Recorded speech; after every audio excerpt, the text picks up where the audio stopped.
From the Startup screen, click on Open, browse to your Chapter 14 folder, and open up Chapter 14 Electrical. In previous exercises, we've looked at the mechanical settings. Now it's the turn for electrical. From the Systems tab, look at the electrical panel. This has a little checkbox which we can click on to access electrical settings. Here we can define all the settings associated with the electrical discipline, whether we want to show hidden lines when objects are stacked on top of each other, and some of your more specific electrical settings that really need to be defined in your project template, like circuit naming by phase. In some geographic locations, A, B and C might be adequate. In other locations, you may have other naming conventions.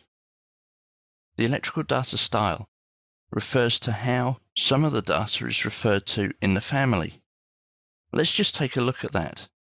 If I click on OK and select a light fitting, let's just drag the Properties palette out and scroll down to the bottom. Here we've got the electrical circuiting, electrical data, and we've got a description, the voltage, the phase, and the load. So we've got different ways of displaying these. Also, how do we want our load names to be displayed? Whether we want to use the source parameters, initial, sentence, or uppercase. The definitions defined under electrical settings should match your local conditions and should be set up in your project template. If you're having to come into this dialog box every time you start a project, then somebody seriously needs to be talking to your REVIT manager about having your project template set up before you even start. As you can see from here, there's a fair amount that needs setting up, and they have to be done right in order for the electrical systems to work correctly. Take voltage definitions, for example. Here we have a wide range of voltage definitions, but we also need to use distribution systems to make the circuiting work. Also, as part of the electrical settings are the cable tray and conduit settings. These allow us to define the sizes of annotation display and how we define single line and two line symbology for our cable trays and for the conduits. We can also define the standard sizes that we're going to use for cable tray, and we have similar settings for conduits. If you want to change any of these, select an appropriate symbol from the dialog box.